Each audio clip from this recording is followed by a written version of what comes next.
Hello, and welcome to this Ask the Expert video, where I will be answering learner questions concerning the chronic inflammatory airway diseases, such as asthma and chronic rhinosinusitis. I'm Flavia Hoyte, Professor of Medicine in the Division of Allergy and Immunology at National Jewish Health in Denver, Colorado.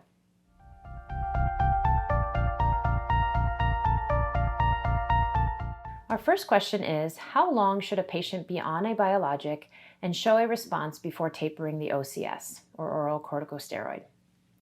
And this is a great question. I think tapering oral corticosteroids is really one of our main goals when we are starting biologic therapy in patients who are on either chronic oral corticosteroids or recurrent steroids. And this is true for either asthma or sinus disease or both. And so because it's one of our main goals, I think it's something that we really try to do very early on. As soon as a patient is showing benefit, we'll start tapering. We try to make the taper as slow and gradual as possible so that patients really continue to respond well to the biologic and not experience any relapse of their disease. In terms of timing, it's going to be very variable. So some patients start noticing a benefit right away with their biologics. Others take, a few doses or even a few months. And so that really points to kind of the importance of following these patients closely. And so I'll bring patients back, a month or two after starting the biologic. And particularly for those patients who are on chronic oral corticosteroids, I will see them frequently so that we can really push the envelope as much as possible in terms of starting that taper early.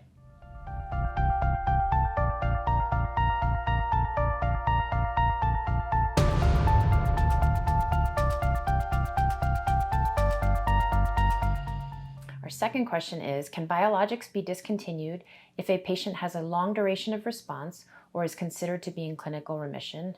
And if so, after how long should a biologic be continued after a response or reduction in symptoms before it can be discontinued? So here we're going at, patients who, might be a super responder where they're doing now excellently. So they had moderate to severe asthma or recalcitrant chronic sinusitis with nasal polyps, and you put them on a biologic, they respond really well.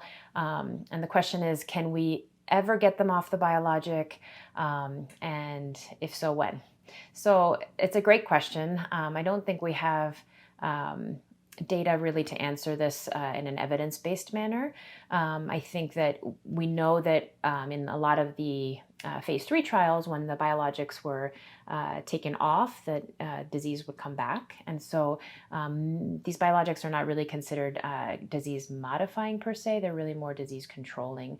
So for a lot of these patients, once they're doing well, I tend to leave them on the biologic. You may find that you're able to wean the biologic in terms of dosing frequency or even dose. Some of them have some flexibility with regard to dose. And oftentimes this comes up when patients do it themselves, if they're self-administering, where they're supposed to give it every 2 weeks, and then they start doing every 3 weeks and realize they're still doing fine. And then they ask, can I try every 4 weeks? And so that is very appropriate. Completely discontinuing has to be really a shared decision-making with a patient, because oftentimes these patients have been doing really poorly for a while, and now they're finally doing well. And so they're not very eager to come off of the medicine that finally gave them control. And so, something like weaning, a more gradual process, would be something more reasonable. In terms of timing, I would say you want at least probably a year of good control to make sure that you've been through all the seasons, you've been through, viral season, but also the different allergy seasons. With chronic sinusitis, sometimes those polyps take longer to come back, and especially with regard to timing after surgery, it becomes a little bit more complicated in terms of saying, yes, this is remission versus just control for the current time. So definitely in patients where you do wean or discontinue, that close follow-up becomes even more important.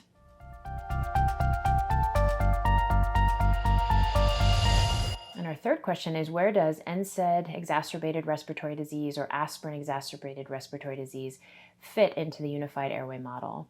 And this is a great question. NSAID or NERD or AERD is sort of the quintessential unified airway disease. You have eosinophilic type 2 inflammation in the upper airway and in the lower airway. By definition, these patients have eosinophilic asthma, chronic sinusitis and nasal polyposis, and then aspirin sensitivity that triggers their airway disease. And so these patients tend to respond really well to the biologics that are currently available because they all have that effect on the type 2 inflammation. We definitely see, a lot of heterogeneity in this subset of patients. So some will have worsening sinus disease, but their asthma is okay, or vice versa. And then some patients really do have difficulty controlling both the upper and the lower airway. So really personalizing the approach to these patients is important. And then using the combination of surgery if necessary for the sinuses, biologics, and kind of that multidisciplinary approach with allergy, immunology, ENT, and pulmonary is particularly important in these patients.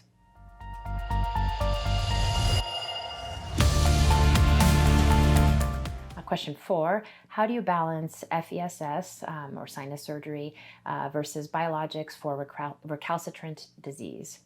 And this is a great question. A lot of our patients really end up needing both, especially those with recalcitrant disease. So we just talked about NERD, ARD. Those tend to be patients where the polyps always come back, and they, by definition, will need another surgery unless you have something like biologics in place. And so when we know that we're dealing with a difficult patient, maybe a patient who's already had several surgeries, we will partner very closely, me as an allergist immunologist will partner very closely with an ENT to decide, do we want to start the biologic before the surgery, to really kind of debulk the disease and let the surgery be as effective as possible, and then continue the biologic? Or do we start the biologic right after the surgery to maintain that post-surgical state and that decreased inflammation for as long as possible? Again, very personalized, but I think in the recalcitrant patients, it really tends to be a balance of both the surgery and the biologics.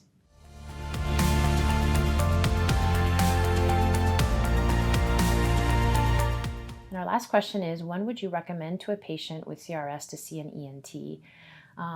So again, as an allergist immunologist, I work closely with our ENT colleagues on patients with CRS, and I tend to get the ENT involved very early. I can get a sinus CT scan to get a deeper look than what the history is telling me, but I can't do a rigid endoscopy, and that's where I think the ENT can be very helpful, not only to tell me, how much sinus inflammation there is, but also the degree of nasal polyposis, and oftentimes they find other things that we weren't quite expecting, like nasal valve collapse or something like that, that can be very relevant for symptoms, even if it's not directly related to the chronic rhinosinusitis. So I get them involved early. If they look in there and they think, things are mild, definitely not a need for surgery, maybe not even a need for a biologic right away, then we just kind of keep them on retainer in case things get bad. The other role I see for the ENT is for those patients who have chronic disease with recurrent acute flares. And so they'll call in for antibiotics frequently, saying that they feel like they have a sinus infection. And many times it's sinus inflammation. And that's where the ENT doing a rigid endoscopy real time, getting a sample for culture, and then treating appropriately with culture-directed therapy is sort of the gold standard. And so for those patients in particular, having them established with an ENT who knows their story and who they feel comfortable with, so that at those times we have them see the ENT and get that culture-directed therapy instead of empiric antibiotics. It can be very beneficial. Thank you for joining this Ask the Expert session. I hope you find this information helpful.